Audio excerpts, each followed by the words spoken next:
Alors la team, j'espère que vous allez bien. Il y a une vidéo qui circule sur les réseaux sociaux et qui est très importante à partager. Alors je vais vous inviter dès le début à partager massivement cette vidéo pour qu'elle tombe entre les mains des autorités burkinabées.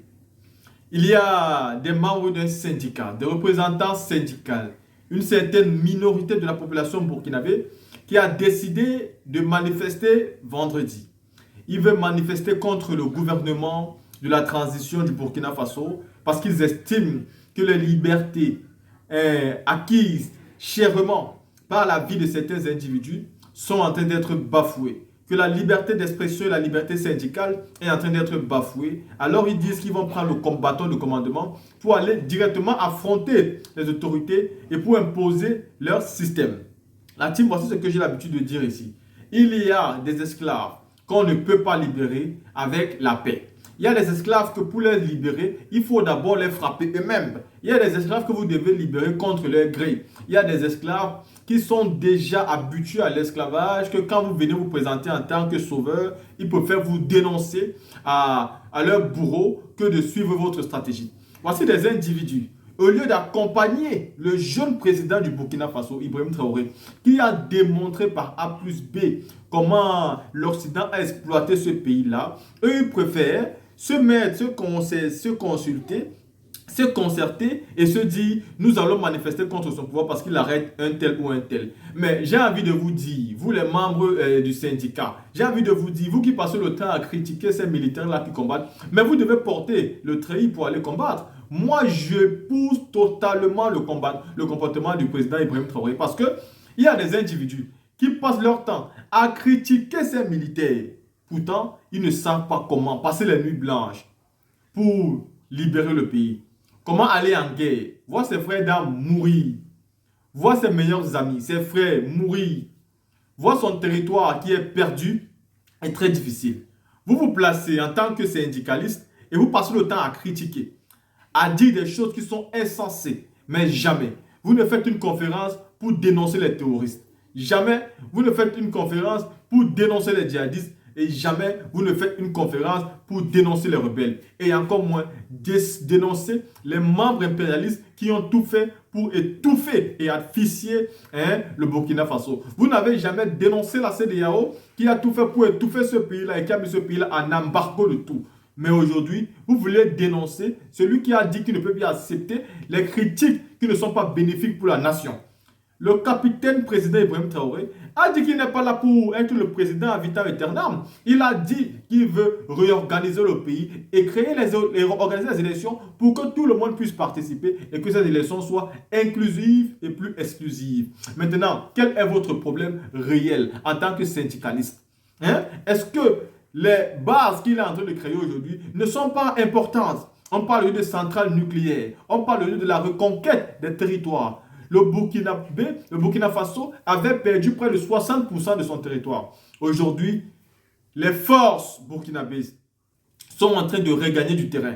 Et cela grâce à un homme qui incarne une volonté de faire, de combattre sans négocier avec les groupes terroristes. Un homme qui fait renaître Thomas Sankara que nous avons jadis perdu.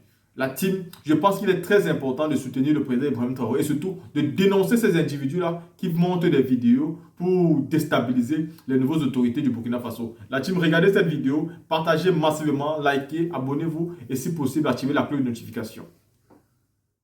Pendant ce temps, le collectif syndical CGTB annonce un meeting le 31 octobre prochain pour interpeller le gouvernement sur ses préoccupations, mais aussi et surtout sur l'état de la gouvernance du pays qui est loin d'être reluisante selon ce regroupement d'organisations syndicales, cherté de la vie, corruption, restriction de liberté, enlèvement de citoyens par des individus encagoulés, entre autres, des pratiques qualifiées de liberticides par le collectif qui invite les autorités à rectifier le tir. On retrouve Maxime Boudou. La misère assaille les travailleurs, la corruption gangrène la société, la vie est de plus en plus chère, les taxes augmentent, l'immixtion du pouvoir exécutif dans les affaires judiciaires. C'est le bilan peu reluisant que dresse le collectif CGTB, la Confédération Générale des Travailleurs du Burkina, de la gestion du pouvoir par les autorités actuelles. À cela s'ajoutent les restrictions des libertés individuelles et collectives.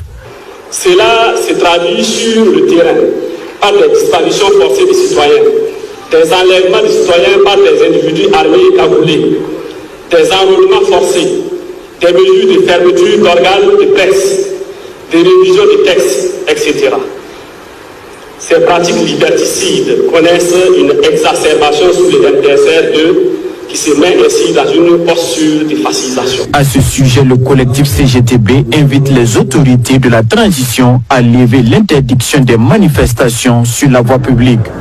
Au niveau de la gouvernance économique, ces structures syndicales dénoncent une certaine opacité autour de l'octroi des marchés par la procédure du gré à gré. Le secrétaire général de la CGTB estime que cette procédure ouvre la voie à la corruption et au détournement des deniers publics. Au lieu de faire des efforts pour recouvrer ce que les entreprises doivent à l'État, on fait plutôt des pieds et des mains pour que les mêmes qui se cherchent continuent à payer de nouvelles taxes. C'est ça que nous dénonçons. C'est pourquoi nous avons dit que le choix économique du MDSR2 est un choix de classe. Son choix économique, c'est de favoriser les bourgeois et de pressurer les masses populaires, les pauvres. Avec cette situation des travailleurs décriée par la CGTB, a dit que c'est l'échec d'un de leurs anciens camarades porté à la tête du ministère en charge de la fonction publique. Ce n'est pas nous qui l'avons envoyé là-bas, nous ne pouvons pas le juger. Si c'est nous qui l'avions envoyé avec un mandat, on aurait le droit de lui demander des comptes. Mais il est parti là-bas en tant que citoyen et il doit des comptes au peuple burkinabé. Si le peuple estime qu'il fait bien, on n'a rien à dire. Mais nous, en tant que syndicat, nous avons fait une lecture globale de la situation de gouvernance de notre pays et on s'en tient à ça. Et ce n'est pas une question de personne. Le collectif CGTB appelle les autorités à une véritable révolution afin de frayer le chemin vers un progrès économique et social. Et à cet effet, il compte donner de la voix le 31 octobre prochain au cours d'un meeting à la Bourse du Travail. Nous avons un certain nombre de préoccupations sur lesquelles nous souhaitons interpeller les autorités. Nous voudrions tout simplement qu'on comprenne. Et ça, c'est une préoccupation essentielle que le peuple burkinabé a payé assez cher pour conquérir les libertés démocratiques et syndicales et que nous ne pouvons pas accepter que quelqu'un les balaie d'un revers de la main. C'est pour ça que nous appelons le peuple à défendre ces libertés-là chèrement conquises. Cette rencontre nationale du collectif syndical CGTB tient lieu de rentrée syndicale. Elle a regroupé 250 délégués qui ont désormais pour mission de promouvoir le syndicalisme révolutionnaire de lutte de classe. Soyez tous salués, peuple digne et fier du Burkina Faso. Avant de continuer, je vous demande de partager cette vidéo, puisque cette vidéo elle est importante. Vous venez d'écouter, vous voyez des syndicalistes de la CGTB qui décident, n'est-ce pas, de manifester le 31 octobre de ce mois. Selon eux, la vie est chère, selon eux, il n'y a pas de liberté au Burkina Faso, selon eux également, il faut que les Burkinabés se lèvent pour défendre leur liberté démocratique et syndicale. Avant de commencer, c'est parce que eux, ils sont en paix. C'est parce que eux, ils sont en sécurité à Ouagadougou.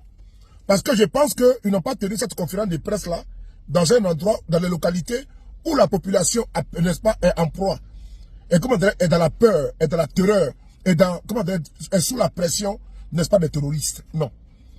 Voici des gens qui sont couchés à Ouagadougou, et c'est eux qui ne savent pas que leur pays est en guerre.